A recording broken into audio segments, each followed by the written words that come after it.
Assalamualaikum warahmatullahi wabarakatuh. Kepada Bapak Adang Komarudin selaku Bahasa Indonesia dan seluruh teman-teman saya yang saya cintai dan saya banggakan. Mari kita panjatkan puja dan puji syukur atas kehadirat Allah Subhanahu wa Ta'ala yang telah memberikan kita rahmat dan hidayahnya, sehingga pada kesempatan kali ini saya bisa memberikan ceramah dengan keadaan sehat walafiat. Di sini saya akan berceramah mengenai suatu hal yang bertema pentingnya ilmu pengetahuan.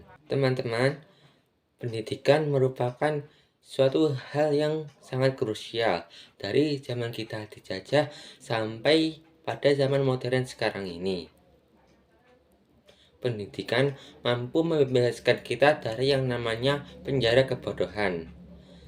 Namun, tak sedikit dari kita yang sadar akan hal tersebut, sehingga mereka menjadi kurang bersemangat mengenai pentingnya ilmu pengetahuan. Fenomena tersebut bisa dilihat dari kurangnya bersemangat siswa dalam menuntut ilmu. Contohnya saja dalam pembelajaran di kelas, tidak sedikit dari mereka yang tidak memperhatikan apa yang sedang diterangkan oleh Bapak Ibu Guru. Sehingga tak heran jika hal tersebut membuat Indonesia menjadi tertinggal dalam pendidikan selama kurang lebih 128 tahun. Padahal sebenarnya pendidikan itu atau belajar itu merupakan suatu hal yang menyenangkan. Contohnya saja pada mata pelajaran fisika. Dari fisika kita bisa mengetahui mengapa ketika kita melempar bola ke atas, maka bola tersebut akan jatuh ke bawah. Kemudian bagaimana cara kerja dari kipas angin.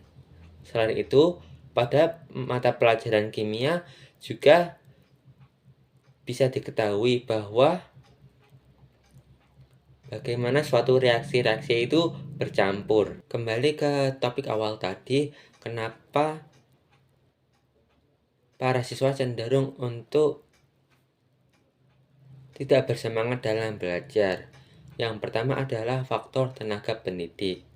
Jika kualitas tenaga pendidik baik, maka siswa cenderung akan bersemangat dalam menuntut ilmu, seperti pemberian materi pelajaran yang mengasihkan dan menarik.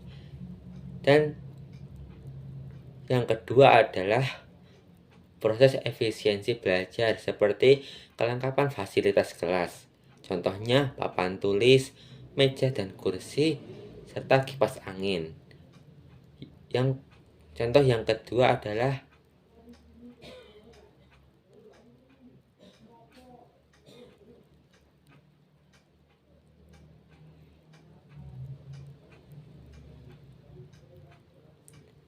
situasi kelas, apakah kelas itu gaduh atau cenderung tenang.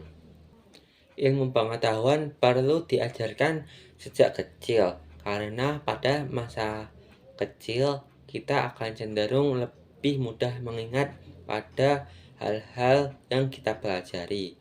Juga saat kita dewasa, meskipun kita beranjak dewasa, kita tidak boleh untuk tidak belajar, karena dengan belajar kita akan menjadi semakin pintar dan tidak ketinggalan zaman. Sehingga bisa disimpulkan bahwa proses menuntut ilmu itu tidak mengenal usia. Sekian yang bisa saya sampaikan. Bila ada salah kata, saya mohon maaf. Wassalamualaikum warahmatullahi wabarakatuh.